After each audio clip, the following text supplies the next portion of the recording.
পোলাও তো আমরা অনেকে অনেক রকমভাবে খেয়েছি, একবার এইভাবে পোলাও বানিয়ে খেয়ে দেখুন, অসাধারণ লাগবে।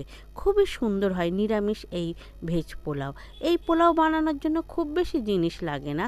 শীতকাল যেহেতু ঘরে এই সব জিনিসগুলো থাকে, তো এখানে অল্প করে সব কিছু নিয়েছি। ফুলকপি, বিনস, গাজর, ক্যাপসিকাম, মটরশুঁটি, কাজু আর নিয়েছি পনির। পনিরটাই একটু বেশি নিতে হবে, যেহেতু এটা আমি পনির দিয়ে ভেজ পোলাও বানাবো। তো এর জন্য প্রথমে আমি একটা কড়াইয়ের মধ্যে 1 চামচ গাওয়া ঘি দিয়ে নিয়েছি। ঘিয়ের মধ্যেই আমি পনিরগুলোকে ভেজে নেব। পনিরগুলো হালকা লাল করেই ভেজে নেব। পনিরগুলো একটু ভেজে নিলে না বেশ দেখতেও সুন্দর হয়, খেতেও ভালো লাগে, আর পোলাওয়ের মধ্যে দিলে ভেঙে যাওয়ার সম্ভাবনাটা খুবই কম থাকে। তো আমি পনিরগুলোকে না বেশ হালকা লাল লাল করেই ভেজে নিয়েছি দেখুন। এবার এই পনিরগুলোকে আমি তুলে নিচ্ছি।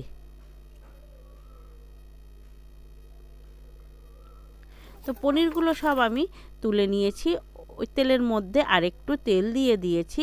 পোলাওতে একটু তেল বেশি দিতে হয়, না হলে না গা জড়িয়ে জড়িয়ে যায়। ওর মধ্যে দিয়েছি গোটা জিরে, এলাচ, লবঙ্গ, দারচিনি আর একটা স্টার অ্যানিস দিয়েছি। দিয়ে ছোট ছোট করে কেটে নেওয়া আলু আর ফুলকপিটাকে না একটু ভেজে নিচ্ছি।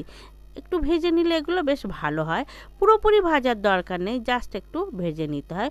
ওর মধ্যে দিয়ে দিলাম বিনস, গাজর, কাজু দিয়ে ক্যাপসিকাম দিয়েছি। দিয়ে এটাকে না একটু হালকা করে ভেজে নিচ্ছি। একেবারে কাঁচা দিলে একটু কাঁচা গন্ধ ছাড়বে, সেই জন্য এটাকে হালকা ভেজে নিচ্ছি।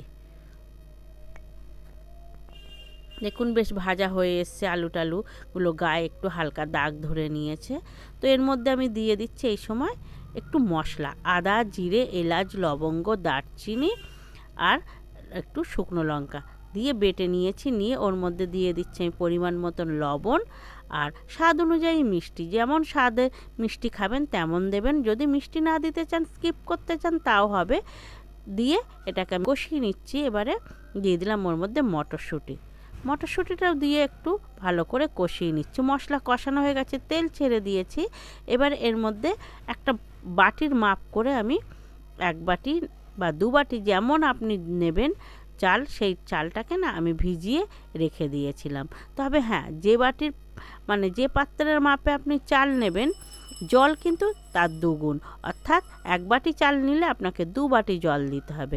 এই জলটাই কিন্তু ঠিকঠাক মাপ দিলে আপনার পোলাওটা হবে ঝরঝরে। তো আমি এখানে দেখুন দিয়ে চালটাকে দিয়ে মশলা দিয়ে ভালো করে সব কষিয়ে নিয়েছি।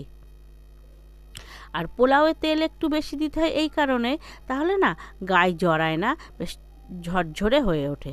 তো আমি মশলার বাটিটা ধুয়ে দেখুন প্রথমে 1 বাটি দিলাম, আর দিয়ে দিলাম আর 1 বাটি জল।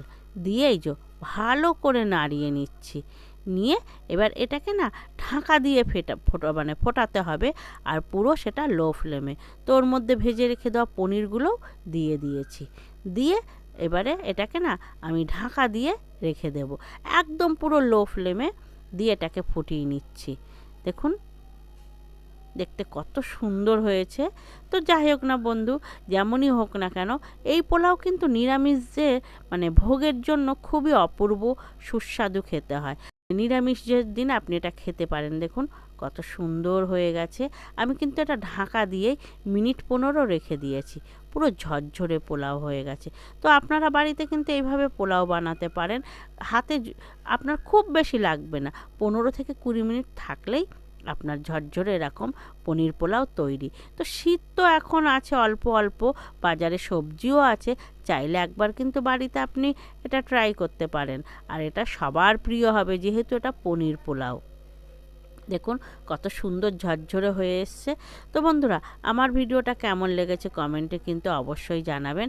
আর একবার হলেও বাড়িতে এইভাবে নিরামিষ পনির পোলাও করবেন, সবাইকে খাওয়াবেন, নিজেও খাবেন।